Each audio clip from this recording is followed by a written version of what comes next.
We begin with Chief Justice Maria Lourdes Sereno as she takes a leave from the Supreme Court after months of impeachment hearings at the House of Representatives. But as to the kind of leave and what led her to do so, her team and lawmakers differ in details. Let's speak now to our Joyce Ilas live from the Batasang Pambansa. Joyce, really an eventful day there. What do we know about this announcement from the Chief Justice?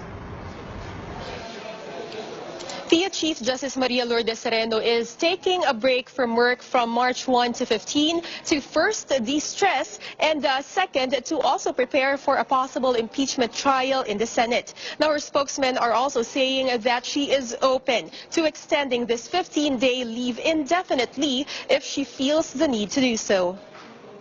Chief Justice Maria Lourdes Sereno is taking a wellness leave on March 1 to 15. This is 11 days earlier than her scheduled wellness leave. Hindi naman yun bago lang, matagal na niyang schedule yun. Pero ang nangyari lang, March yun, dahil sa mga nangyayari ngayon, gusto niyang mag-umpisa na para makapag-prepare sa kanyang trial. And she's preparing to face this sa Senado. So doon na lang tayo rin magkikita kung matapos na po dito sa House of Representatives. Sereno spokesman Attorney Jojo Lacanilao maintains the Chief Justice is not resigning. He assures the public that the Chief Justice will return to work after her leave. Because wala po siyang kasalanan, number one. Number two, alam niya yung constitutional duty niya na in-appoint siya under the Constitution bilang Chief Justice. But House Committee on Justice Chairman Ray Umali says Sereno and her spokesman are lying. During the impeachment hearing against Sereno, Umali announced that he was informed that the Supreme Court on Bank forced Sereno to take an indefinite leave, not a wellness leave. Umali, however, refused to disclose who his sources in the Supreme Court were. Pero ito po, nagre-react mismo. Justices said that what was agreed upon during the unbank was indefinite leave by the CJ, not just a wellness leave as her lawyers claimed. No? We are fed up with lies. We are fed up with deception. In an interview this afternoon, Lacanilao says Sereno is open to extending her leave to prepare for a possible impeachment trial in the Senate. He adds the Chief Justice could even stretch her leave while the trial is ongoing. Nobody can force the CJ to go on indefinitely.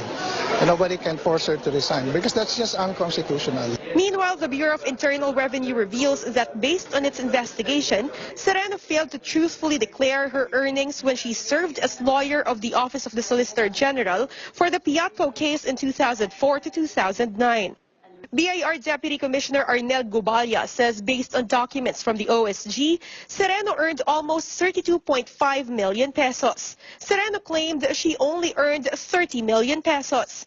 Gubalya adds Sereno also misdeclared the earnings she received in her quarterly value-added tax returns from 2005 to 2008. Gubalya says this resulted to an estimated basic tax deficiency of 2 million pesos. Is she still committing that crime of tax evasion? Yes, Your Honor, because under the code, 10 years, that is 10 years upon discovery of the fraud. Lastly, Gubalya says Sereno also underpaid her income taxes.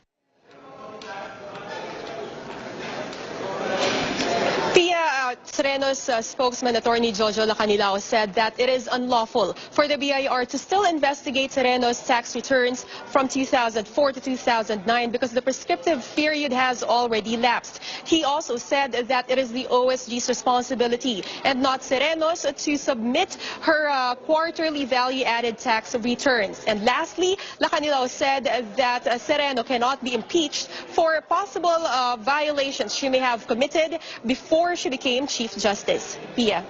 Joyce, did the lawmakers take up the psychiatric evaluation reports of the Chief Justice while she was applying for the post?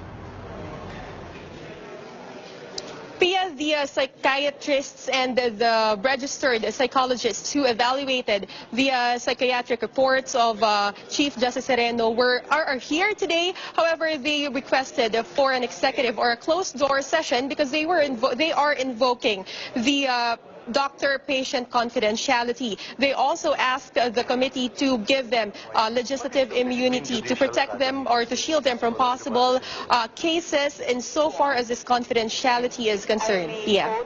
Joyce Ilas reporting there live from the Batasang Pambansa.